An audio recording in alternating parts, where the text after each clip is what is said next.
still talking about traveling. 1 million Tennesseans are packing their cars. They're heading to spend time with family for Thanksgiving, and thousands more are taking off from Nashville International Airport. That's where we find News Channel 5's Dan Kennedy this morning. So Dan, let's talk about those lines. How's it look right now? Right now, Amy, I'm going to be honest with you. I'm shocked at how empty it is. Check this out. This is the wait line for American, and I see 2 people checking in right now. But then look a little further down there. That's Southwest. Southwest is the busiest at this time, but it comes in waves as we've seen all morning long. Around 4 o'clock this morning, it was very busy. 6 o'clock, very busy. But 7 o'clock, it's not so bad. That doesn't mean it's not going to be bad throughout the day, though. 49 million people expected to travel this Thanksgiving holiday, and that is up 7% from last year. It's not just flying. We're talking about driving. Also going to be very big. Gas hovering around $2 a gallon at this time. If you are flying, we are keeping an eye on delays and cancellations.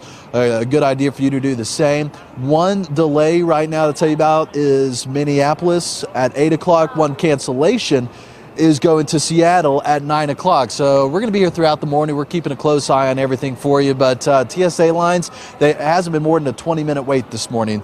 If you are traveling, if you are heading out, do be safe. And happy Thanksgiving to you. Reporting live from Nashville Airport, Dan Kennedy, News Channel 5. Dan, thanks so much. Breaking news now. A disturbing arrest in East Tennessee. A Maryville college football player has been charged with the murder of a cheerleader. 18-year-old William Gall is accused of shooting and killing 16-year-old Emma Walker while she was sleeping at her home on Monday.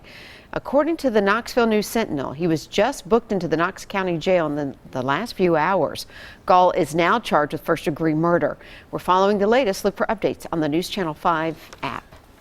More breaking news. A family of 5 is displaced this morning after a huge fire in Madison. Yeah, firefighters were doing everything they could, but that home is a total loss. It began around 10:30 last night on Coggins Pass. So far, investigators do not think this blaze is suspicious. They're going back out this morning to investigate as well. Download the News Channel 5 app for updates on that story and others.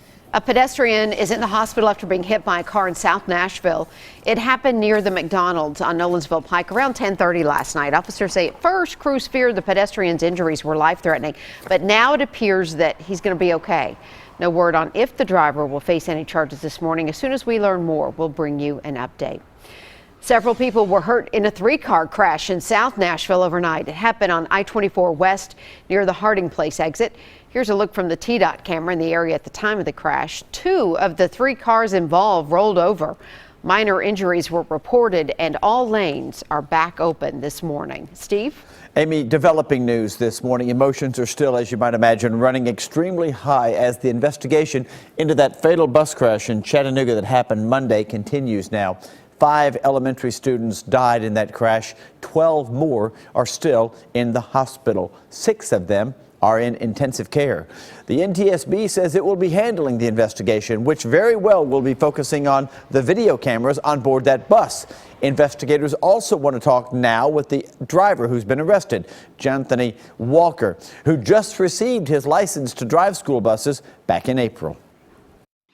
We will look at all factors. We will look at the situation regarding the bus, regarding the driver, regarding the company that operates the bus. According to the federal records, that bus operation company, Durham School Services, has had 142 injury crashes across the country in the last 2 years. That includes 36 people injured here in Tennessee. And we now know the names of those that died in that crash. According to the Times Free Press, here are their names. 6-year-old Damayan Brown, 6-year-old Zaira Mateen, 9-year-old Cordesia Jones, 9-year-old Zoe Nash, and 10-year-old Ziana Harris. Those were the children that died in that crash. Amy? Well, Steve, we're also learning more about the Chester County school bus that crashed here in Nashville last week. Several motorists called 911, becoming a crucial part of that rescue. Tell them who. Okay, fine. Captain Wiles from the fire department is here. Start life flight right now. Start life flight right now. In multiple EMS units.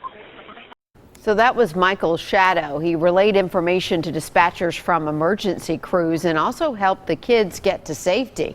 About 24 students, thankfully, made it out okay when that bus overturned on the Briley Parkway exit ramp last Friday.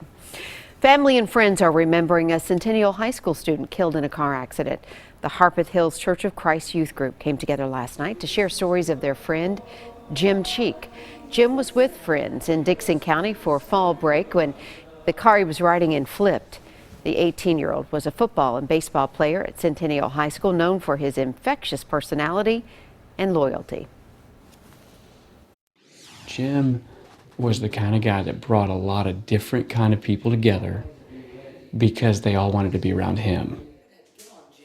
Funeral arrangements have not been finalized. A GoFundMe account has been set up to help his family with funeral expenses. We have a link on newschannel5.com. New this morning for you, Kentucky State Police arresting one man for murder after a chase that spanned several counties. It began in Louisville with a stolen Chevy Tahoe and headed south on I-65, eventually crashing in Warren County. David Williamson Jr. is now facing 12 charges related to that crash, and his passenger, Lamontrez Jackson, is also facing murder charges in relation to an armed robbery where a 19-year-old named Mariah Wilson was killed. One person recovering right now after a drive-by shootout in the middle of an intersection in Laverne. Police say two people in a couple of different cars started shooting at each other along Murfreesboro Road at a major intersection there. After getting hit, one man jumped out, causing the car to roll into another vehicle. We're working to get an update on the person's condition. So far, no arrests have been made.